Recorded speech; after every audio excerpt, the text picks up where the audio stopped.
Radix Channel, senang sekali saya Kezia7 kembali menemani Anda dalam program Women Talk yang menghadirkan wanita inspiratif di tanah air. Dan hari ini saya akan berbincang dengan salah satu wanita yang inspiratif. Siapa? Penasaran? Tetap ikuti Women Talk selengkapnya.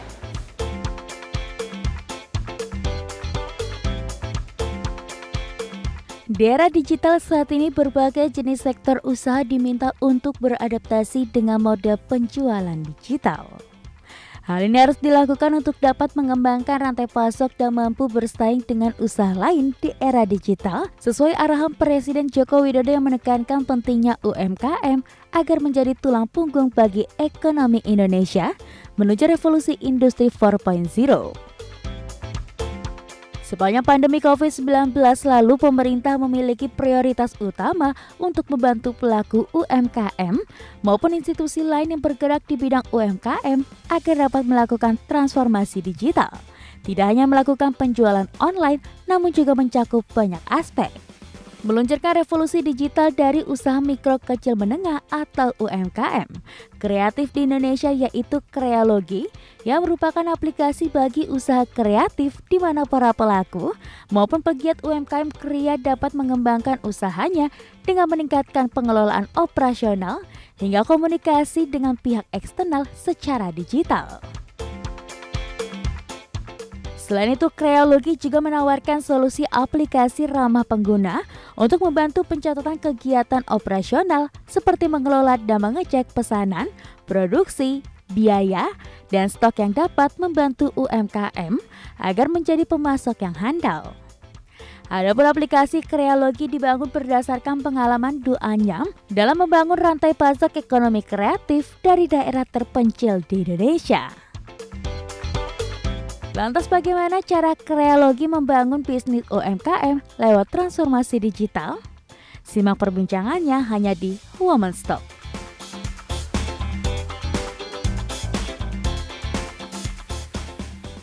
Ya pemirsa Women Talk, senang sekali dan saya sudah bersama dengan Mbak Azalea Ayuning Tias, co-founder dan CEO dari Krealogy. Apa kabar Mbak Ayu? Baik Mbak Kesha. Senang sekali kita bisa berkunjung ini ke kantor Krealogy. Terima kasih atas kesempatannya. Sama-sama, makasih lo udah jauh-jauh datang ke sini.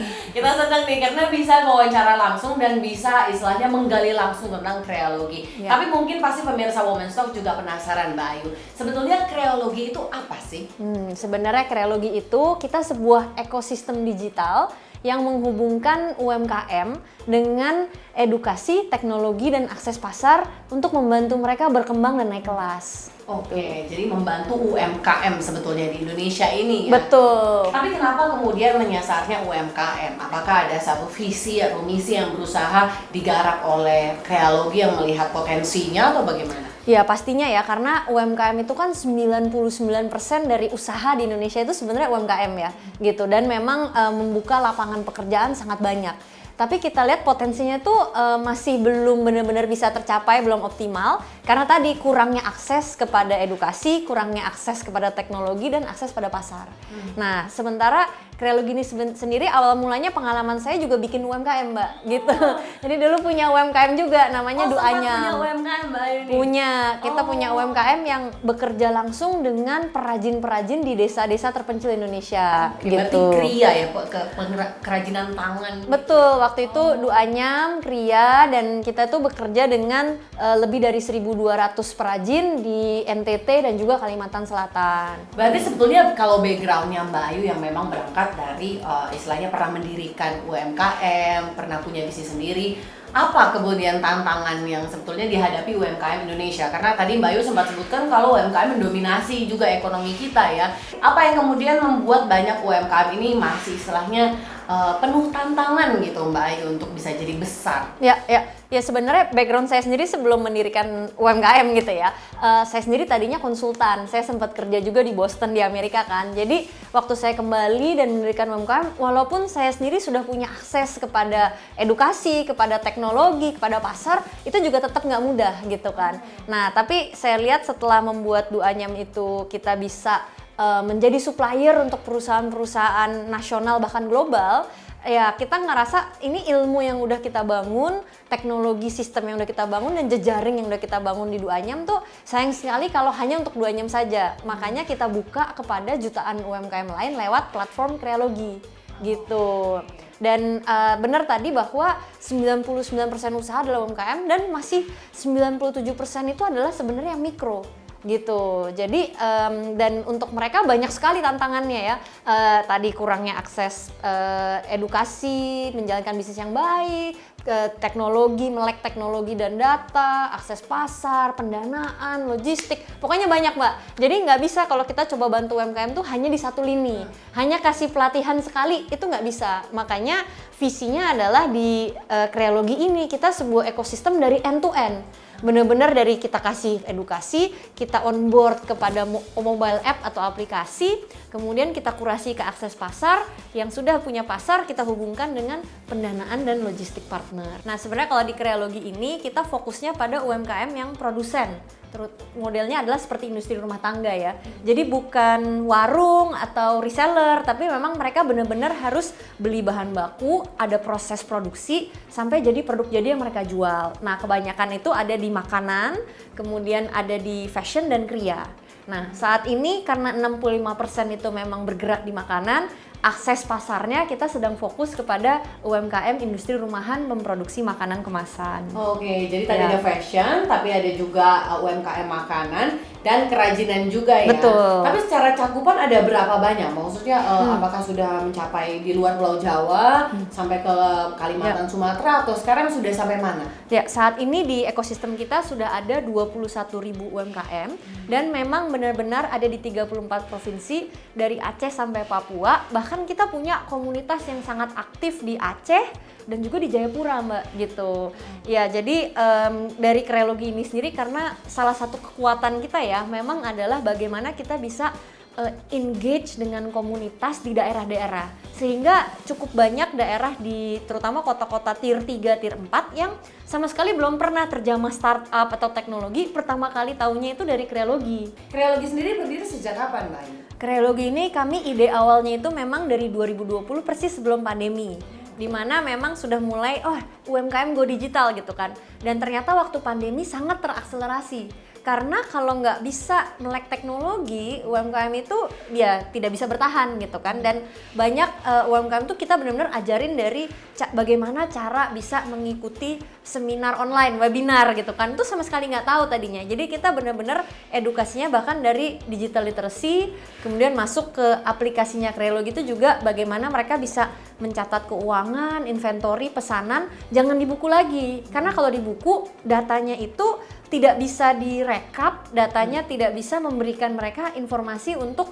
bagaimana caranya maju, butuh modal kerja berapa, ini produksi kalau kapasitasnya besar butuh berapa lama tuh kalau hanya di buku, data-data yang dicatat itu nggak bisa memberikan mereka insight lebih. Nah itu di teknologinya kita masuk, dan sekarang juga ke akses pasar yang kita bukakan untuk UMKM. Selama pandemi itu ya, dari sisi UMKM-nya sendiri, mereka juga ada keinginan untuk belajar, karena kalau nggak belajar nggak bisa survive. Jadi ada dorongan dari UMKM-nya, kemudian juga ada dorongan dari pemerintah, ada dorongan dari swasta yang juga mau mensupport UMKM. Jadi banyak sekali program UMKM Go Digital ataupun support untuk edukasi UMKM. Nah di situ kami di Kreologi masuk membawa pengalaman langsung gimana sih kita mulai UMKM dari nol gitu kan. Dan di situ memang untungnya penerimaannya sangat baik, antusiasmenya sangat baik. Jadi di 2021 itu juga memang growth kami sangat cepat gitu sih. Oke, menarik ya ini, karena kalau bicara Kreologi akhirnya bisa istilahnya blessing in disguise dari pandemi 2020 berdiri dan akhirnya bisa berdampak juga ya buat UMKM. Nah kita akan bahas ini lebih dalam, pemirsa tetaplah bersama kami di Women's Talk.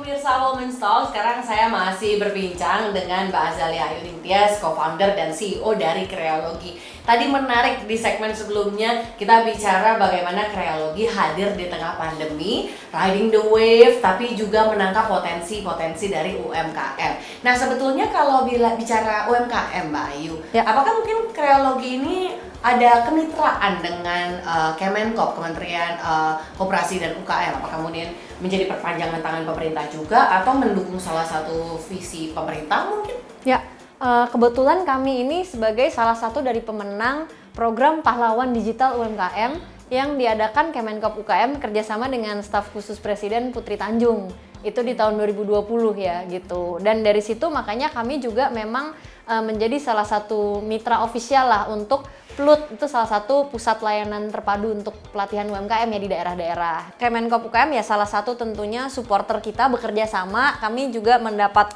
akses lah kepada UMKM di daerah untuk bisa kami edukasi dan kami onboard ke dalam aplikasi dan ekosistem Kreologi ya. Tapi kita juga kerjasama memang dengan berbagai pihak juga sebenarnya Mbak. Baik itu dari Kementerian Pusat, juga ada kementerian-kementerian lain termasuk Kementerian Pemberdayaan Perempuan Perlindungan Anak gitu kan, karena banyak UMKM itu kan 65% memang perempuan gitu kan pelakunya. Juga ada dari pemerintah daerah, dari program-program BUMN gitu, bahkan dari program-program non-profit or NGO internasional. Itu banyak sekali yang memang punya concern untuk bagaimana bisa salah satunya juga ekonomi kita bounce back setelah pandemi lewat UMKM gitu. Jadi kita banyak kerjasama di situ sih untuk sisi edukasi pengembangan kapasitas UMKM sendiri. Kalau mau lihat secara lebih dalam lagi membedah Kreologi, sebetulnya tadi sudah sempat disebutkan bahwa ada pembinaan istilahnya dari edukasi, kemudian dari teknologi juga gitu. Sebetulnya ada apa saja yang kemudian kalau misalnya UMKM mau nih istilahnya dibantu oleh Kreologi, apa yang bisa UMKM dapatkan kemudian dari Kreologi? Ya, pastinya tadi ya kita punya 3 pilar di sini adalah edukasi, teknologi, dan terakhir akses pasar gitu kan. Tadi kita sudah bahas edukasinya ini memang benar-benar mulai dari ya bagaimana cara kita menjaga kualitas produk, bagaimana bahkan kita bernegosiasi dengan mitra pembeli atau bahkan mitra pemasok bahan baku. Pokoknya macam-macam tuh edukasinya ya dari end to end. Dan juga dari aplikasinya tadi kita bahas sedikit bagaimana kita mencatat data keuangan, data stok, data pesanan gitu kan, supaya bisa memberikan kita analisa. Karena perusahaan besar yang gede-gede itu pasti semua bisa maju karena datanya tuh baik. Nah jadi sayang sekali kalau UMKM, apalagi ada yang bahkan udah rajin nyatet tapi di buku manual, akhirnya ya nggak terolah, bahkan lebih parah ada yang hilang, ada yang dicoret-coret anaknya katanya gitu kan. Nah itu sih aplikasi kita di situ, kita pindahkan dari manual ke aplikasi supaya bisa dapat pengolahan data, bahkan bisa kita koneksikan kepada pendanaan, financing gitu. Karena UMKM juga mau dapat pendanaan itu susah ya, karena nggak punya laporan keuangan yang fancy atau gimana, nggak ada. Padahal sebenarnya cukup dengan data-data yang mereka masukkan di aplikasi, itu cukup loh untuk digunakan oleh fintech, oleh bank sebagai credit scoring mereka. Itu contoh juga ya. Dan yang sekarang kita sedang benar-benar bangun itu juga menghubungkan akses pasar. Jadi UMKM yang kita kurasi, produknya juga sangat baik dan UMKM-nya jiwa entrepreneur-nya terlihat dan ready, itu kita hubungkan dengan berbagai toko retail modern, baik itu supermarket di Jabodetabek maupun juga sebenarnya dengan minimarket yang tersebar. Itu minimarket ada 40.000 lebih di seluruh Indonesia ya. Gimana caranya produk UMKM lokal di satu daerah juga bisa dijual di minimarket di daerah tersebut dan dinikmati masyarakat daerah tersebut juga. Dan untuk UMKM yang lolos kurasi, kalau produknya itu sebenarnya bagus, kualitasnya enak gitu kan, kita juga semua suka. Tapi ternyata packagingnya itu masih sangat sederhana ya, yang plastik dengan stiker kecil gitu kan. Nah itu kan susah ya kalau masuk toko retail modern gitu. Nah sehingga kita juga ada melakukan redesign bersama dengan UMKM-nya gitu kan, dan pack-nya juga kita berikan pack yang lebih bagus sehingga bisa meningkatkan ketahanan produknya, tahan lama ya kan. Kita juga menyesuaikan mungkin harganya yang cocok untuk setiap channel itu mungkin pembelinya itu punya preferensi masing-masing ya. Nah itu juga kita sesuaikan gitu. Jadi tim kita juga punya pengalaman pernah bekerja di FMCG misalnya. Jadi memang mengetahui nih masyarakat Indonesia beli di channel mana, itu sukanya produk yang seperti apa dengan harga seperti apa. Itu adalah konsultasi atau arahan yang kita sampaikan kepada UMKM terkurasi supaya barangnya bisa bergerak. Iya. Karena sayang sekali ya kalau memang kualitasnya dari contoh makanan udah enak, tapi masalahnya hanya karena marketnya nggak pas. Betul. Karena packagingnya kan sayang sekali juga ya, Betul. potensinya padahal bisa meraup mungkin keuntungan yang besar juga, bisa Ya. jadi bisnis yang besar ya. Benar. Tapi di sini Kreologi akhirnya memberikan saya pembinaan juga Ya, ya. betul. Ada masa waktu dibinanya UMKM ini? Sebenarnya sih ya memang ya UMKM itu kan skalanya macam-macam, ada yang dari ultra mikro, kecil sampai menengah lah ya. Nah kita sebenarnya lebih banyak itu mulai dari yang ultra mikro sampai kecil, itu yang paling banyak kan memang. Dan setiap di skala atau stage dari masing-masing UMKM kita punya semacam program ataupun dampingan yang berbeda. Mungkin kalau benar-benar masih ultra mikro, mereka edukasi dulu gitu, gimana ya caranya supaya dasar-dasarnya itu dapat. Nah terus kemudian bisa kita onboard kepada teknologi dan aplikasi. Di situ juga UMKM yang kita lihat nih, jiwa kewirausahaannya tuh ada, mau lo belajar hal biarpun susah gitu kan. Dari situ kita kurasi kemudian yang produknya juga bagus masuk kepada akses pasar tadi gitu. Jadi memang ada step-stepnya gitu kan, channelnya seperti apa gitu, funnelnya gitu.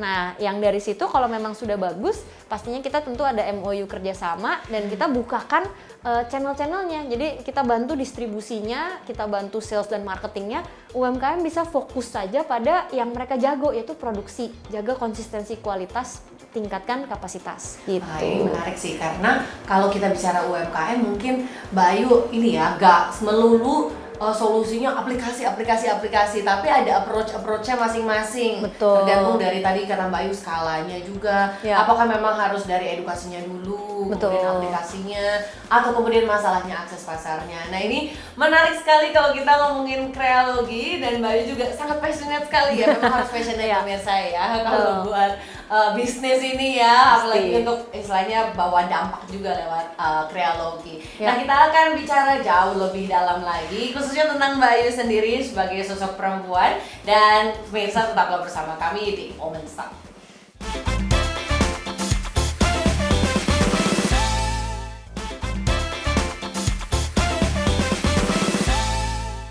Ya pemirsa Women's Talk, saya masih berbincang dengan Mbak Ayu. Tadi di segmen 2 kita bicara banyak tentang Kreologi, kita bicara banyak tentang UMKM di Indonesia. Nah kalau mau dilihat memang Mbak Ayu sendiri juga terlihat lah passionnya buat Kreologi. Apa yang kemudian membawa Mbak Ayu ini se-passionate ini buat Kreologi, Mbak Ayu? Ya sebenarnya sih mungkin paling utamanya dengan Kreologi gitu kan, pengen memberikan kesempatan gitu, kita kasih opportunity supaya para teman-teman UMKM tuh kan sebuah kewirausahaan ya, jadi teman-teman tuh sebenarnya mau berusaha gitu. Jadi kita pengen memastikan bahwa kita kasih kesempatan mereka yang mau berusaha bisa gitu, bisa sukses, bisa mencapai apa yang diharapkan. Nah, tapi terkadang akses tadi ya, akses itu tidak selalu sama gitu kan. Mungkin saya sendiri privilege bisa mendapatkan pendidikan yang baik, bisa berada di ibu kota, punya akses yang lebih baik kepada teknologi, pasar, jejaring lainnya gitu. Tapi teman-teman UMKM, apalagi yang di daerah, belum tentu punya akses yang sama. Sehingga tujuannya Kreologi adalah kita mau memastikan kita memberikan kesempatan untuk teman-teman UMKM bisa berusaha dan membantu dirinya sendiri mencapai target yang mereka inginkan. Oke, jadi supporting di ekonomi tapi melalui UMKM kita juga ya, dengan Betul. banyak hal gitu. Karena memang menarik tadi kau bilang soal privilege, karena mungkin ada beberapa hal juga, ada beberapa UMKM yang juga ada punya banyak keterbatasan yang secara tidak sengaja juga ya. Betul. Yang memaksa juga, keadaan yang sungguh sulit juga. Ini menarik. Nah, Mbak Ayu, gimana sih kenapa bisa ada di Kreologi? Ada jalan cerita tertentu yang mempertemukan Mbak Ayu dengan Kreologi? Ya, sebenarnya tadi ya kita sebenarnya sempat mulai dengan Duanyam itu sendiri, di mana kita benar-benar bangun usaha atau bangun UMKM itu di daerah terpencil Indonesia gitu kan, di NTT, tepatnya di Flores Timur ya, gitu. Di mana di situ para perempuan waktu itu terutama mereka tuh punya keterampilan, punya akses terhadap bahan baku, tapi nggak tahu bahwa itu bisa diubah menjadi nilai ekonomi, gitu kan. Jadi awal mulanya itu memang dari Duanyam itu sendiri, dan setelah Duanyam ini kita bangun bisa menjadi supplier untuk perusahaan nasional dan global, kita sering gitu diminta atau diajakin teman-teman UMKM di daerah lain, bahkan pemerintah gitu kan, pemerintah pusat, pemerintah daerah juga, ayo dong kalian sharing gitu. Nah saat sharing itu kita ketemu teman-teman UMKM yang sebenarnya juga punya passionate atau bahkan lebih passionate lagi daripada saya ya gitu ya. Tapi mereka tuh kayaknya banyak kepentok gitu karena kendala-kendala tadi, kurangnya edukasi, kurangnya teknologi untuk saya mau maju, saya mau berusaha, tapi gimana ya caranya? Nah di situ makanya benar-benar menginspirasi untuk kita membuat kreologi sehingga kalian mau maju sama-sama yuk sama kita gabung, kita kasih caranya, kita kasih aksesnya, selama kalian mau berusaha kalian bisa loh maju bersama dengan kreologi gitu. Karena sebetulnya negara kita ini kaya ya. Bener. Kalau dibilang sumber daya, bukan hanya sumber daya alam ya pemirsa, Ya. tapi ternyata juga secara humannya, secara seninya, secara bener. banyak halnya itu memang juga banyak, apalagi memang di kita di Indonesia ini dari Sabang sampai Merauke itu kalau bilang keseniannya aja tuh udah kaya sekali. Betul, kan, dan iya. itu bahkan untuk pasar domestik aja masih perlu lebih digenjot lagi istilahnya, apalagi mau ekspor keluar gitu. Betul. Ada mimpi kreologi untuk mendorong UMKM ke pasar global, Mbak Ayu? Ya, sebenarnya tentunya mimpi kita di kreologi ya, kita pengen jutaan UMKM itu bergabung dalam kreologi dan maju sama-sama dalam kreologi ya. Pasar ekspor tentunya sama tadi, tergantung dari step UMKM-nya ya kan. Mungkin UMKM yang sudah ready, sudah merajai di nasional, kita bawa ke ekspor. Kita jadikan mereka juga sebagai agen untuk budaya dan produk-produk Indonesia, itu pasti. Tapi untuk UMKM-UMKM yang belum di level situ, nggak apa-apa sebenarnya menjadi raja di daerah mereka sendiri juga bisa loh. Kayak pasar oleh-oleh misalnya. Kan tourism ini akan naik lagi dan pemerintah juga memfokuskan kan. Tapi di luar tempat-tempat turis utama seperti Bali dan Jogja, itu cari oleh-oleh lokal aja tuh sebenarnya masih susah gitu. Yang memang packagingnya bagus, yang memang produknya kualitasnya juga bagus tuh masih susah. Jadi bahkan UMKM itu dari setiap daerah bisa jadi raja di daerah sendiri, itu sudah juga merupakan suatu kesuksesan buat kreologi sih pastinya.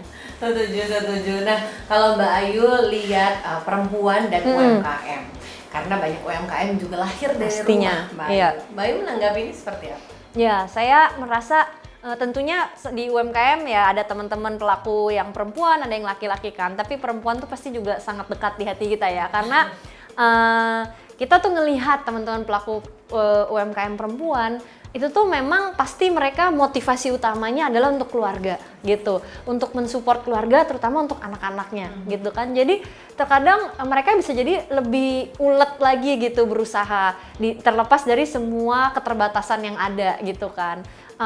Cuma memang kadang-kadang ada kendala-kendala ya, misalnya tetap tanggung jawab mengurus rumah dan mengurus anak. Jadi perempuannya tuh sebagai UMKM pun harus juggle banyak sekali hal gitu kan. Dan jadi mereka menjalankan usahanya kadang nggak bisa fokus, sehingga juga perlu yang nggak ribet-ribet gitu. Dan itu sebenarnya kreologi juga membantu di situ, aplikasi yang nggak ribet buat mereka. Terus mereka juga kita bantu di sales marketing, jadi mereka fokusnya produksi aja, nggak usah ribet mikirin yang lain-lain gitu kan.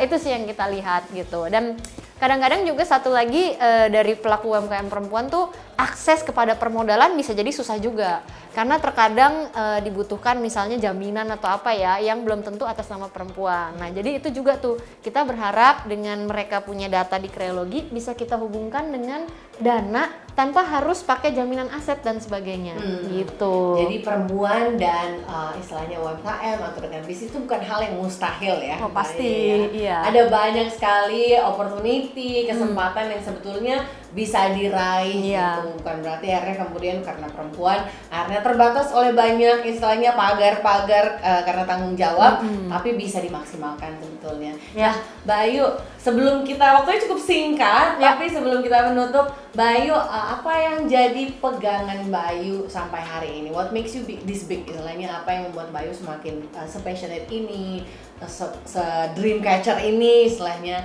Apa ada prinsip hidup yang Mbak Ayu pegang atau quotes of life? Ya, kalau aku dua sih. Yang pertama, kita sebagai manusia jangan pernah berhenti belajar gitu kan. Dalam setiap stage of life gitu kan, hidup ini seperti sekolah ya kita. Kalau kita udah berhasil di satu titik, mungkin ada pembelajaran baru lagi yang perlu kita pelajarin. Dan yang kedua, ya hidup ini kita harus bermakna gitu ya, membawa dampak buat orang lain, nggak hanya untuk diri kita sendiri gitu, diri kita, keluarga, tapi juga masyarakat. Apa nih dampak, makna yang bisa kita bawa Mungkin itu sih yang jadi pegangan. Wah, jadi Iya. bukan hanya kita yang diuntungkan, tapi orang lain di sekitar kita ya. Kalau bisa lingkungan kita, bisa bangsa kita, ya kenapa tidak ya Mbak Ayu? Betul, Ya? pastinya. Menarik sekali. Terima kasih Mbak Ayu untuk Sama-sama. kesempatannya. Tim Women Stock bisa hadir mewawancari Mbak Ayu. Sukses untuk Kreologi ke depannya. Amin. Ya pemirsa Women Stock, itu dia bincang-bincang kami bersama dengan Mbak Ayu, co-founder dan CEO dari Kreologi. Menarik sekali. Semoga ini bisa jadi suatu insight baru bagi Anda, bagi perempuan di rumah, tapi juga bagi seluruh masyarakat Indonesia untuk sama-sama kita maju dan terus belajar. Saksikan terus Women Stock di episode selanjutnya. Sampai jumpa.